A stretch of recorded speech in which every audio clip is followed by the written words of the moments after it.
Hello. Um, Great connections and connecting with the unsexy and the most vulnerable of the vulnerable. That is our topic today. And what are the unsexy and the most vulnerable of the vulnerable? Usually are people that have been displaced either by different forms of violence, different forms of disasters, either sudden onset like earthquakes, floods, tsunamis, and the like, or slow onset like droughts, the loss of coastal areas, etc. And also people can be displaced by greedy economic development projects. So why I use or quote the unsexy and the most vulnerable of the vulnerable to have as a focus of my talk. I quote equally honorable men that have influenced my perception and my understanding of forced displacement. First is the head of the Department of International Studies at ITAM, where I used to work, who 20 years ago referred to my elective courses on forced displacement as the most unsexy of our academic curricula. Since then, I've been revisiting his words, and I have come to the conclusion that, sadly, he's not alone in thinking about forced displacement as unsexy. Obviously, it is not that the people who experience forced displacement are unsexy, but it is the situation itself that is ugly, that is uncomfortable, that is difficult to look at, and when we see something that is difficult to look at, we normally turn away. We look away. So who are these forsaken people? Usually these people, when they have to flee a situation of violence, of environmental disasters, they lose loved ones on the way, and they tend to lose their livelihoods, which makes them incredibly vulnerable. And when they have lost everything, they've become incredibly vulnerable to different forms of abuse in the hands of their governments, of criminal and or rebel groups. They become even more vulnerable because they don't have any access to housing, to education, to medical attention, and the like. So the vulnerable of the vulnerable, as Thomas Weiss and David Korn point out. So when we think of forced displacement, we have to think of people with names and last names. And these people who have undergone this tremendous and traumatic experience, especially when they've been in the hands or they have fled impossible situations of violence or disasters, and they are in this situation of vulnerability, we only think of masses of people fleeing. But there are other people that also flee when some situations that we don't even think about. For instance, in the name of progress, economic development, and other situations when, for example, they want to put attention in conservation of whole ecosystems, people are displaced, and we are referring to here to indigenous communities and tribes all over the world. So people might be displaced for economic projects like the building of an hydroelectric dam or an airport or other forms of infrastructure that people are needed for progress. But when we build our beloved national parks, a lot of tribes and indigenous communities are also displaced. Did you know that a lot of Miwok tribes were displaced from the Mariposa Grove in the area where the Yosemite National Park was built? They did so under the argument that these communities or these tribes tend to be the predatory of nature. And so they created this model of conservation displacement that is based on exclusion of these tribes and of these indigenous communities. So the Yosemite National Park became a model that was followed and replicated everywhere in the world. So we have displaced communities of indigenous peoples in every part of the world, in other parts of the United States, in Mexico, in other parts of Latin America, in Africa everywhere, in Kenya, Tanzania, Mozambique, etc. So when we think about these people, we need to call them by their name, which is internally displaced persons. These persons, when they're relocated on where they flee, they look for refuge somewhere within the boundaries of their own country. So when we read about these people in media or in research reports by different organizations, we read the words migrant, refugee migrants. We read climate migrants. We read environmentally displaced people. We read evacuees or affected populations. So we have a broad group of terms and words that I use to refer to the experience of displacement. So what is the word that we must use, and why semantics matter is important? Because there is a term, a definition that the UN has used since 1998 that teaches us a few causes that can be related to displacement. It also tells us that most of these people remain within the boundaries of their own state, and also that displacement, or the fact that these people flee, it can be as a reactive strategy once they have been victimized, when they have lost their livelihoods and loved ones, or it could be a preemptive strategy, meaning that when violence and the insecurity becomes so rampant, they want to save their lives. So displacement is a life or death strategy. So this definition, contained in the guiding principles of the UN since 1998, they acknowledge not only these three factors, the causes, the fact that they stay within the state boundaries, and that it could be a preemptive or a reactive strategy.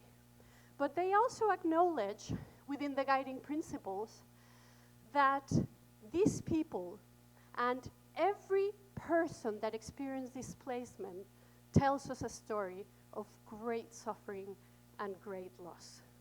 So why am I here talking today about forced displacement? Because forced displacement is not only a tragedy that some people experience in the world. There has been forced displacements since humanity developed. You know? And the tragedy is that we have 71 million people, according to the latest report of the IDMC, the Internal Displacement Monitoring Center, which is an institution or an organization that is part of the Norwegian Refugee Council. And they only try to pin down where and how many IDPs or internal displaced persons are in the world just by causes of violence and disasters. They don't take into account for this huge number of 71 million people that have been displaced, like for economic development projects. And the World Bank says that every year, because of these greedy economic development projects, there are at least 10 million people suffering forced relocation. So if we add to that, we would have a figure that it's much higher than 71 million. And if you want to think about just the last few months, and you think of all the people that had to leave Ukraine, I mean, their habitual places of residence in Ukraine because of the war with Russia, we have 17 million. And if we even come closer to time, and we look at Gaza now, and the war with Israel, we have 1.7 million that have been displaced, and that is the latest figure that I just looked at yesterday. So this is a tragedy. These numbers are tragedy. So if we think about this, who is responsible to protect and give assistance to these incredibly vulnerable people? So that is their own governments. However, these governments might be unwilling or unable to protect and assist IDPs. So what does that mean in actual life for IDPs? It means that they're left without any kind of durable solution for their situation. And that makes them what they call protected displacement situation. So they can live in displacement for more than 10 years. The majority of IDPs live in displacement for more than 10 years. That in itself is a tragedy. So I started out my scholarship journey, or my academic journey, researching displacement, particularly in East Asia and the Middle East, until 2010, when I realized that the situation both in Mexico and the rest of Latin America was soaring. The violence and criminal violence was soaring in half of the region. So in 2011, a consultancy partnership developed with the UNHCR and the IDMC, which requested that I led this study of the impact of criminal violence in Mexico. They wanted to know how criminal violence was affecting families, ordinary individuals in Mexico. So that study entailed two different approaches. One was quantitative, which means that we needed to develop some kind of methodology to be able to measure how many people were being forced to flee because of criminal violence in Mexico. And the other part, which for me was the most transformative experience, was the qualitative analysis that we have to do. So we had to do field trips, go and talk to the families who had been displaced, and try to identify their protection and humanitarian needs. So my first contact with IDPs in Mexico was in Mexico City itself, when I went to interview 5 individuals who were living in makeshift camps outside of the Mexican State Department's office. They were demanding for justice and protection. They had all lost family members to criminal gangs in Mexico. They have lost their livelihoods, and they were desperate. And so one of them, all of their stories had many things in common, and they broke my heart. So that night, in the middle of the night, I was woken up with a stomachache. And I realized that without knowing, I was looking at the unsexy and the most vulnerable of the vulnerable, and that I could not look away. So before, I was sitting in the safety of my desk, and I knew back then that my life would not be the same anymore. So with this, I realized that once you see something of that nature, you cannot just unsee it. You have to look at it. And time and again, I've been reminded that the unsung heroes of our age are those that look at the unsexy and the most vulnerable of the vulnerable straight in the eyes and decide to do something about it. So, as one teacher has told me a number of times, you help your neighbor first, but with a wider intention to help all. And I like to finish my talk with recalling the life and work of Sir Nicholas Winton, who he was instrumental in implementing the kinder transport that saved 669 Jewish children from Nazi hands. And his work, particularly there's some words that I cannot take out of my mind, and they are, because he referred to what is really needed when something like this happens, is an army of ordinary people, just like you and me, that have a moral campus, a strong moral campus, a sense of justice, great empathy, and a sense of justice, and a love for freedom.